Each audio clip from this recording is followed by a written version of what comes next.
আমরা সবাই জানি যে আমাদের রাজ্যে গতকাল বাজেট পেশ হয়েছে এবং সেই বাজেটে শিক্ষক সরকারি কর্মচারীদের জন্য এবং অধিকৃত সংস্থার কর্মচারীদের জন্য মাত্র 4% ডিএ ঘোষণা করা হয়েছে।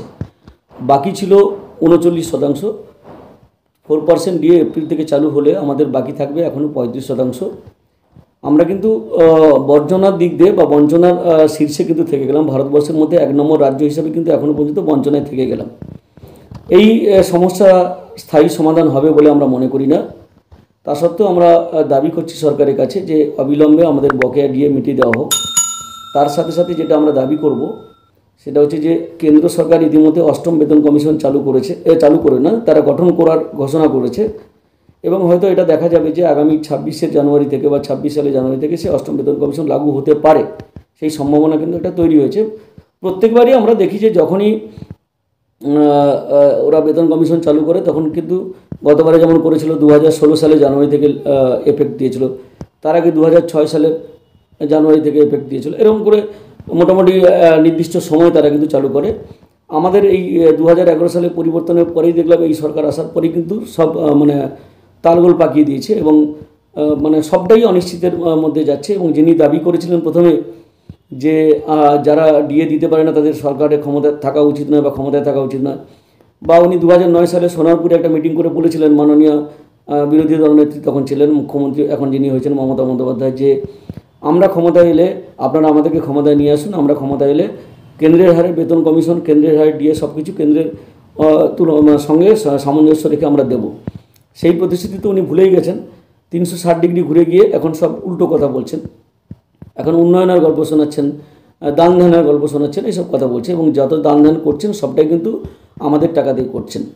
তো এই পরিস্থিতিতে দাঁড়িয়ে আমরা যেটা দাবি করব যে অবিলম্বে আমাদের বকেয়া ডিএটা মিটিয়ে দেওয়া হোক। তার সাথে সাথে 7ম বেতন কমিশন আমাদের রাজ্যের সরকারি কর্মচারী, শিক্ষক এবং অধিকৃত সংস্থার কর্মচারীদের জন্য গঠন করা হোক, যাতে করে 2026 সাল থেকে সেটা এফেক্ট দেওয়া যায়। এখন থেকে কাজ শুরু না করলে কাজ তারা শেষ করতে পারবে না, কারণ আমরা জানি যে বিভিন্ন শিক্ষক সংগঠন, বিভিন্ন সরকারি কর্মচারী এবং অধিকৃত সংস্থার কর্মচারী সংগঠনগুলো তারা ডেপুটেশন দেবে, তাদের সুপারিশ তাদের কাছে জমা দেবে, কাটছাট হবে, সব কিছু মিলিয়ে সময় লাগে আর কি। এই পরিস্থিতিতে দাঁড়িয়ে আমরা দাবি করছি অবিলম্বে 7ম বেতন কমিশন গঠন করা হোক।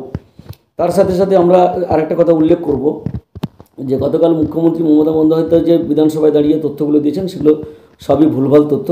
নিজের রাজ্যে কততম বেতন কমিশন চলছে তিনি সেটা জানেন না। তার সাথে সাথে যেটা জানেন না সেটা হচ্ছে যে 125% ডিএ কবে দেওয়া হয়েছিল সেটাও সঠিকভাবে তিনি বলতে পারেননি এবং তিনি বলছিলেন যে কেন্দ্রের থেকে বেশি বেতন পাচ্ছে, এটাও একবারে ডাহা মিথ্যে কথা, এটা মিথ্যাচার বলে আমরা মনে করি।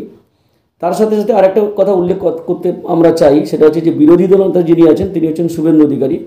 তিনিও এই 4% ডিএ দেওয়ার পরে কত শতাংশ ডিএ বাকি থাকলো সে ব্যাপারে তার কাছে সঠিক তথ্য নেই। তিনি কালকে মিডিয়া বাইট দিয়ে বলছিলেন কোথাও দেখছি যে 31% বাকি আছে, কোথাও বলছেন 32%, কোথাও আবার 36%, মানে বিভিন্ন জায়গায় বিভিন্ন রকম কথা বলছেন। আর এটা হওয়া স্বাভাবিক, কারণ এই মুখ্যমন্ত্রী, এই বিরোধী দলনেতা একই ক্ষেত্রের ফসল।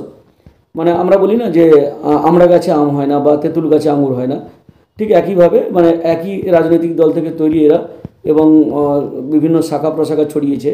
তো স্বাভাবিকভাবে এদের মুখ থেকে আলাদা কথা শোনাটা মানে যাবে না, সেটা হচ্ছে বাস্তবোচিত একটা ব্যাপার। তো যাই হোক, আমরা যেটা দাবি করব যে 7ম বেতন কমিশন মানে দ্রুততার সঙ্গে ঘোষণা করা হোক এবং তার সাথে সাথে বকেয়া ডিএ যে বাকি থাকছে সেটা অবিলম্বে দেওয়ার ব্যবস্থা করা হোক। আমার নাম স্বপন মণ্ডল, সাধারণ সম্পাদক, বঙ্গীয় শিক্ষক ও শিক্ষাকর্মী সমিতি।